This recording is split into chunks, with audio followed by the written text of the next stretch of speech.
Welcome back, witches, muggles, and everyone in between to Witchy Ways for Modern Days. This is your host, Brittany from Winslow Naturals. Today, we are going to talk about the 6th of 7 chakra points. We're going to talk about the one that most people have been waiting for. Admittedly, I've been quite excited about this one as well, because it is. It is the one that most people are interested in, especially when they first hear of chakras or they're getting into this work. They want to know about the third eye. What is the third eye? What can I do to open it, to achieve connection with it? So that's what we're going to delve into today. We're going to talk about that energy point where our intuition whispers to us, not shouts at us. So before we go into this super mystical cosmic place, I do want to ground you in something simple, a thought that to me feels very human. This is not a chakra about seeing more. It's about remembering how to trust what you already perceive. Now let's start. So the third eye chakra, which is often called Ajna, rests just in that center of your forehead. So it's above and between the brow.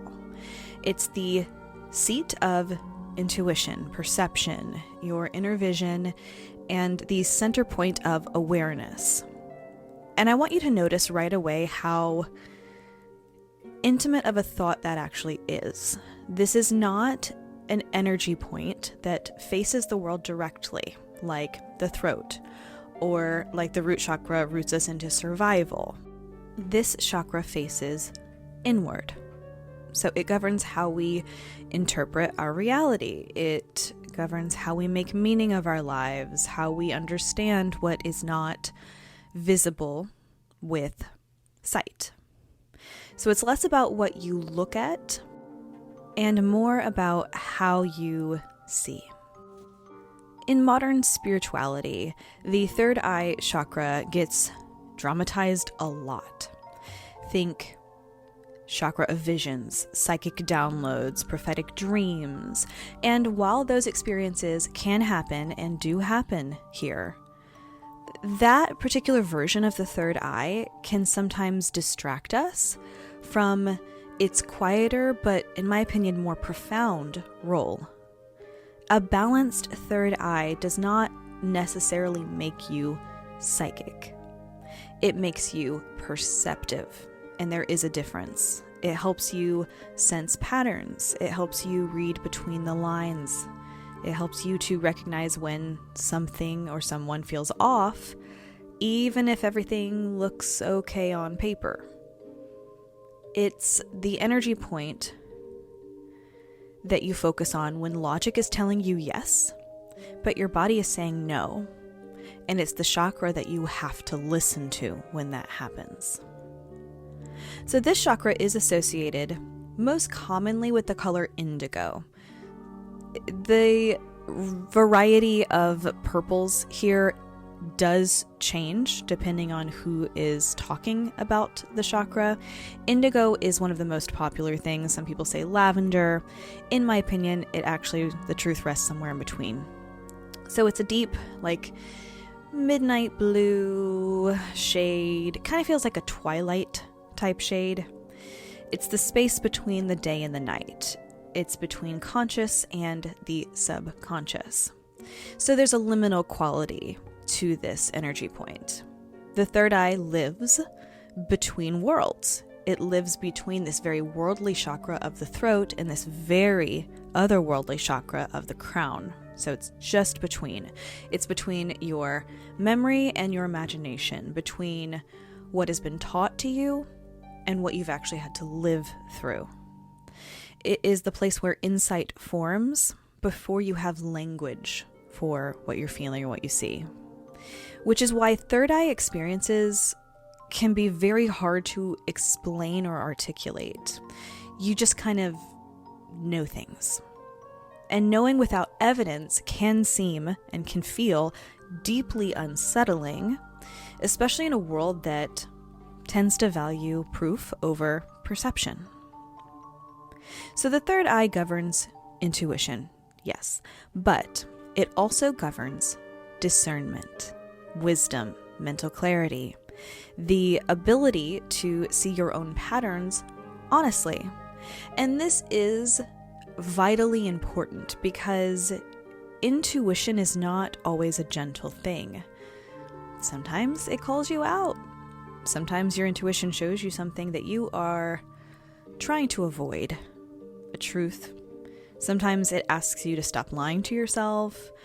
And that is another reason why third eye work can feel uncomfortable or even disorienting. Because once you are seeing clearly through this point, it's like the quote, like once you see something, you can't unsee it. Awareness here changes responsibility. When this chakra is balanced, there will be a sense of inner steadiness.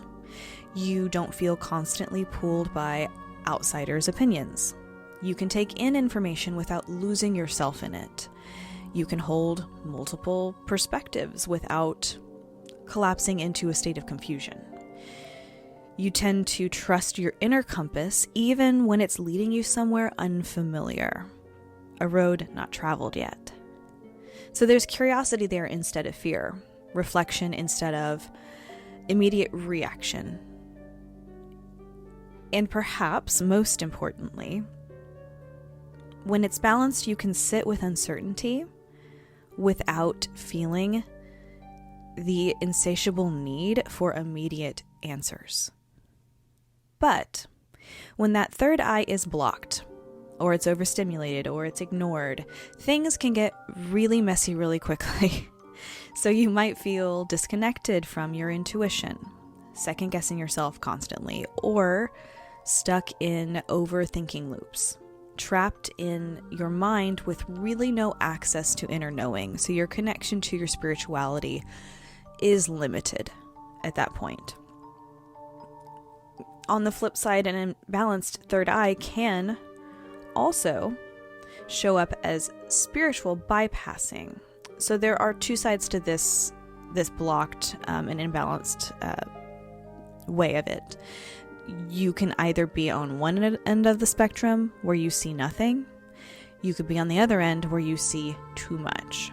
So that's what's called spiritual bypassing, which is relying on your intuition or signs, quote unquote signs, around you to avoid grounded decision making. This is like seeing meaning everywhere where it doesn't necessarily live. True third eye balance lives in the middle. It's intuitive, but it's anchored, open, but always discerning. One of the biggest wounds to the third eye in our lives as we know it now in 2026 is conditioning around rationality. So many of us were taught to distrust imagination, our intuition, and emotion. So we hear things all the time like, be realistic, or, well, that doesn't make sense, or you're overthinking, or worse, you're imagining things. That always feels worse to me. Over time, these are words and messages that teach us to override this inner perception. So we learn to value external validation over any internal awareness we might have. And slowly, because of this, our connection to our third eye dims. But it's not because it's broken. It's very important to remember it's not because it's broken. It's because it's being ignored. And yet, even with all of this, even with blockages, our intuition never fully goes away. Your third eye chakra, in my experience anyway, and this is speaking solely with my experience doing Reiki for many people over the years. The third eye chakra is the only chakra I have ever witnessed to never have a 100% blockage with anybody. it can be high it can be a high blockage. I've seen people that have like 90 to 95% of it blocked, and that's crazy in and of itself that that's possible, but I've never seen 100%. And I think that that is something that we really, really have to remember here. Even when we're disconnected, there will still be a connection here. You can't cut off this sense entirely.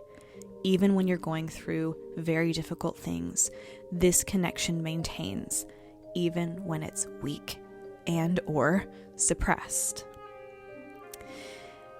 The intuition, because it never goes away, tends to wait around for you to notice it again. It will send signals to you through your dreams or gut feelings, clarity, or quiet nudges that you can't truly explain. The third eye is patient like that. It doesn't really demand our attention, but it will thrive once it is acknowledged. When you start noticing how often you already know things before you can actually articulate why, you then begin rebuilding trust with this part of yourself. In witchcraft, the third eye is deeply connected to divination, dream work, visualization, shadow work, journeying, tarot, scrying, pendulums, meditation. These are they're not actually things about predicting the future so much as sharpening your perception of it. I do believe most of humanity has the capability of having a very deep connection to their prophetic senses. The problem is they don't pay attention, or they're unwilling to pay attention. So the third eye with this connection is about sharpening perception and not about gaining ability. Very important to remember. You're not gaining new abilities. You're just accessing what you already have. The third eye teaches you how to listen to subtle information, how to interpret symbolism, how to sit with mystery or things that seem elusive without forcing a conclusion in your mind. Magic through the third eye chakra is not flashy. It's precise. It is a clarity that can be quiet. It's seeing the thread that actually connects all things. But here's something we don't talk about enough. Third eye awakening can feel quite lonely. When you start seeing patterns other people don't, when your perception starts to shift, when old narratives stop making sense to you, it can feel incredibly isolating. You might outgrow beliefs, relationships, or versions of yourself that once felt stable. Clarity can often go hand in hand with grief. And it's not a failure, it's growth. The third eye will never destroy meaning for you. It only refines meaning for you. This chakra is also deeply connected to your imagination, and imagination is sacred. Before anything exists in the physical world, it exists in the inner world. Every spell, every intention, every mundane thing that you do during your day, all of these acts of creation begin as thoughts and visions. And when our imagination is dismissed as childish or unrealistic, the third eye muscle, the energy point that's a muscle, tends to start to constrict. But when the imagination is honored as a form of intelligence, your perception will expand. So things like daydreaming, visual storytelling, symbolic thinking, these are not distractions to the third eye, they're doorways to it. Dreams especially, these can be direct lines to the third eye chakra. Not because every dream is prophetic, but because dreams speak in the language of symbol rather than logic. They don't speak English. They bypass the rational mind and communicate directly with intuition. Paying attention to your dreams, not analyzing them to death, but noticing how they actually feel, will strengthen your inner sight. So dream journaling can be vastly important, especially when you're trying to work on awakening this third eye. People don't connect the dream world often enough to this particular chakra, and I think that's a very big mistake. So dream journaling, very important. Lucid dreaming, not as important, but if you wish to do that, it can't hurt the awakening. So paying attention to your dreams will strengthen your inner sight. Sometimes dreams aren't about what actually happens in them. It's about how it shifts you and your thought process when you're awake. There's also a shadow side to third eye work that really does deserve honesty. When perception expands faster than grounding, people can feel disconnected from the body, overly focused on meaning and signs while neglecting groundedness, practical reality. That is not spiritual enlightenment. They might feel, oh, well, I'm feeling very spiritual lately, like I'm feeling like I'm living mostly in spiritual realm. That is an imbalance. Unfortunately, it's not enlightenment.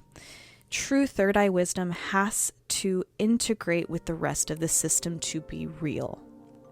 It informs our actions without replacing physical actions. Insight without actual embodiment is fantasy. Sorry to say. Insight with embodiment is wisdom. And I want to say something from a very kind place for people who might be like me, who do have a stronger, more open third eye. Because I've noticed this in the witch community, and I do think it needs to be said, and I don't mind being the bad guy to say this. Having a strong third eye does not mean you are always right when it comes to things, all things witchy, okay? It means that you're willing to listen deeply, including to information that challenges you, right? But you need to get off your high horse. An open third eye does not mean you know all. Your inner eye thrives on humility. We have to remember curiosity. We have to remain open and not, oh, I have access to all. Nobody has 100% open access to their third eye chakra. Like I said, nobody has a 100% blocked, but they do not have a 100% open one. I don't care who you are. You can't change my mind. And I don't think we need to. To be fair, if your third eye chakra is 100% open, I would be a bit concerned because your connection to physical reality, I think, would be in jeopardy there, right? We are spiritual beings, but we are spiritual beings who have to live a human existence. So you have to be physically aware of what's going on around you. You cannot live in reality without a mind that also lives in reality and be a stable functioning human. You just can't. So your third eye does thrive on your willingness to update your understanding as new awareness emerges, as other people teach you things. Certainty without openness is not intuition. In my opinion, it's your ego wearing mystical clothing. One of the most powerful things about third eye awareness is its relationship with truth, but not the surface truth, deeper truth. The kind that lives underneath excuses, rationalizations, and stories that we tell ourselves. This chakra asks you to notice patterns in your life without judgment, to see where you're repeating cycles, to recognize when something is misaligned, even if it's comfortable to you, and to trust yourself enough to respond to that awareness. Third eye energy also influences how we perceive time. This is a very interesting part of this. I don't know how much I've ever actually spoken about the perception of time within witchcraft. I might want to do an actual proper episode on that, but I will do this brief section of this because I do think it's fascinating. Your perception of time will be influenced by your third eye. Past, present, and future do begin to feel less linear and more interconnected the more open this energy point is. You will start to notice how past experiences shape your current choices, how your present awareness is reshaping future outcomes. And it doesn't mean fate is fixed. It means that your perception is powerful. When you see clearly, you choose differently. And different choices do ripple outward. If the throat chakra asks, "Can I speak my truth?" the third eye asks, "Well, do I recognize my truth?" Before words, before action, before decision, there is perception. And when that perception is clouded by fear, conditioning, or external noise, we lose our inner compass. When it's clear, even uncertainty feels like we can navigate it. As I move towards the closing of this episode, I want to remind you that third eye wisdom does not arrive all at one time. It unfolds. It deepens slowly through honesty, through self-reflection and presence. You don't have to chase visions or force insight all at one time. Your inner sight strengthens every time you pause long enough to try to listen to it. Every time you choose curiosity over false certainty. Every time you trust your own experiences for what they are. So just for this moment, I want you to notice the space behind your forehead. We're not going to activate it. We're not going to open it right now. I just want you to acknowledge it. Awareness is enough. The third eye does not need effort. It needs permission. Thank you for spending this time with me, for exploring the quieter dimensions of knowing, for honoring the wisdom that lives beneath thought that we call the third eye. If this episode stirred something in you, or one of the other chakra episodes did, please, I want you to think on it, allow the work to start, but don't force it all at once. Things do happen in their own time. Insight will often arrive, and it's okay if it arrives softly and slowly to you before it becomes clear. Until next time, friends, I want you to stay grounded, stay curious, and stay just a little witchy, especially in the way that you trust yourself. I will see you next time. Blessed be.